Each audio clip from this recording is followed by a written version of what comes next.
taken from the book Stories and Tales of Therianor, The Missing Child.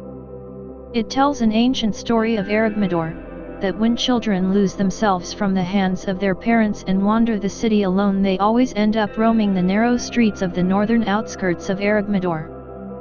For some reason they manage to find their way, always towards the north, as if they were attracted by something, or someone.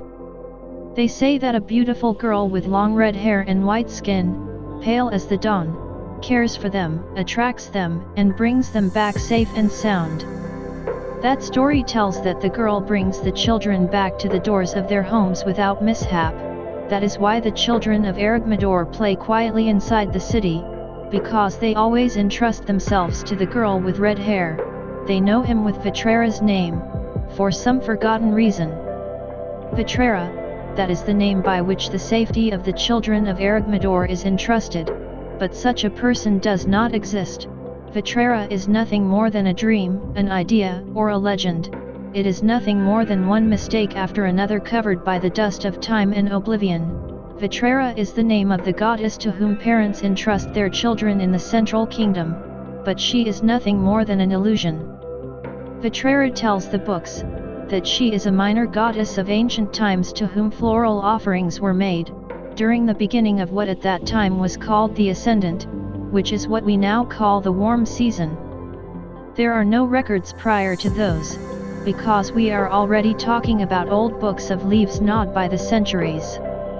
The most interesting thing about this legend is that at some point this deity was attributed the ability to bring back children who are lost, because several of them, according to what is recorded in the annals of Erigmador preserved in detail by the clerk on duty, they were always brought back by a girl with white skin, milk white, and with beautiful red hair. Of course you think of a deity, since this kind of miraculous returns have been recorded for many years in an almost uninterrupted way, so that an ordinary person cannot be. Now the dilemma is, why is Vitrera thought of as the girl from red hair? That is something that we do not know. Firstly, because the first peoples did not save or make any image of the goddess that could indicate that she was this girl.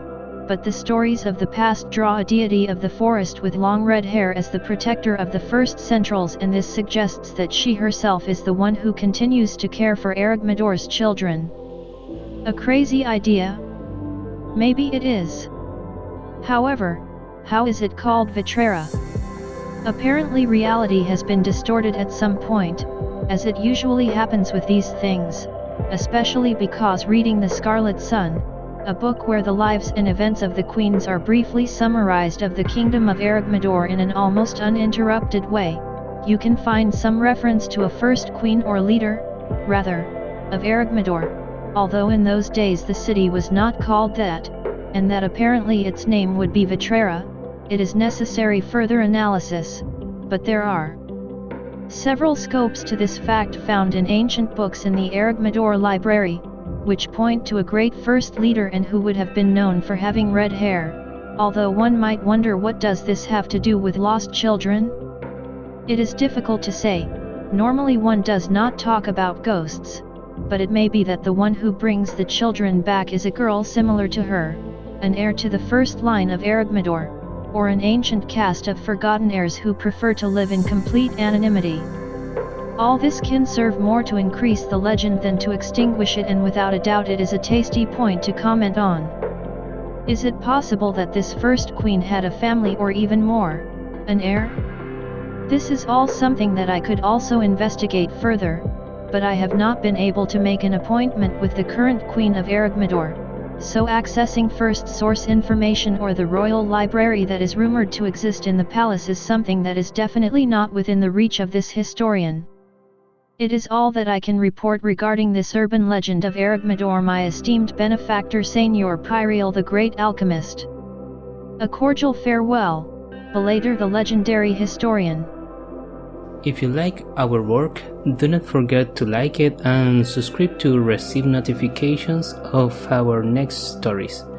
If you want to support our editorial project, you can follow us on Patreon, where you will find our project in more details, or support directly through Flow in the description links.